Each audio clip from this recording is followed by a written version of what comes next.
You spend an hour reading a difficult chapter. You highlight the key terms, you nod along with the concepts, and it all makes perfect sense. But then comes the real test, shutting the cover. In that exact moment, you realize your short-term memory is almost entirely blank. To fix this, we are going to build a physical testing system called a blurting sheet. By relying on 2 different colors of ink, this protocol will force you to prove exactly what you retained. The required setup is very simple. You need your source material, a completely blank sheet of paper, and 2 pens. The only strict rule here is that the ink colors must heavily contrast with one another, like black and red or blue and bright green. Reading the text gives you the feeling of learning. The blurting sheet skips that feeling and creates a physical map of the facts you actually secured in your memory. Before you read a single word, set your physical workspace. Put your blank paper and your primary pen directly in front of you. Set your secondary pen aside from now. Step 1 is boundary control. You need to select a highly constrained segment of your source material. This could be a single paragraph, one specific subsection, or at most a short page.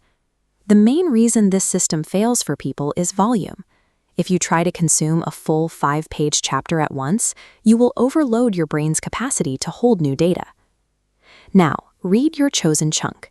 You are going to do one deeply focused reading pass. Keep your hands off your pen. Do not highlight, do not underline, and do not take notes while you read. By isolating a small section and reading it with total attention, you keep your short-term memory buffer from overflowing before we can extract the information. The second you finish reading that specific segment, close the book. Or, if you're on a laptop, minimize the window. Remove the source material from your line of sight immediately so you cannot rely on it. Pick up your primary pen and start dumping everything you remember onto the blank paper. This is the blurt. Write down the definitions, the dates, the core arguments, every fact you can recall from that reading pass. Do not worry about spelling. Ignore your handwriting and completely forget about keeping the page organized. Draw crude mind maps.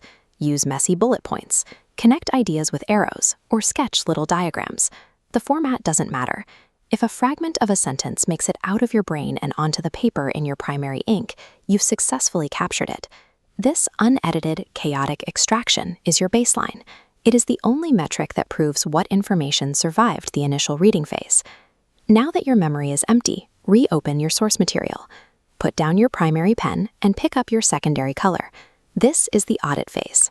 Read back through the text and compare it directly against a mess you just wrote. You are hunting for missing steps, incorrect definitions, and incomplete thoughts. When you find a gap, physically layer those missing facts into your blurting sheet using your secondary pen. Draw new branches on your mind map, correct the wrong dates, and fill out the empty space. Seeing a lot of secondary ink on your page is normal. That ink isn't grading your failure. It's marking the exact location where active learning is required. For the final step of the cycle, targeted consolidation, put the textbook away one more time. Read through your blurting sheet, focusing entirely on the words written in your secondary color. The mental friction of finding those specific physical gaps and writing out the corrections is the mechanism that encodes that fragile data into long-term memory. Look down at the paper. You now have a completed, custom-built study asset for that section of text. The visual logic of this map is simple. The primary color shows what your brain absorbed naturally. The secondary color clearly flags the concepts that require your ongoing focus. Going forward, use this sheet to prioritize your study time. Before you attempt to read any new chapters, review the secondary colored text on this page first.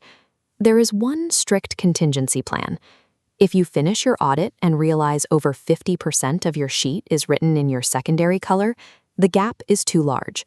You must throw the paper away, read the chunk again, and do an immediate second blurt. Memory operates on friction, not passive absorption. By forcing yourself to extract facts onto paper and auditing what you missed, you guarantee the material stays with you when the book is closed.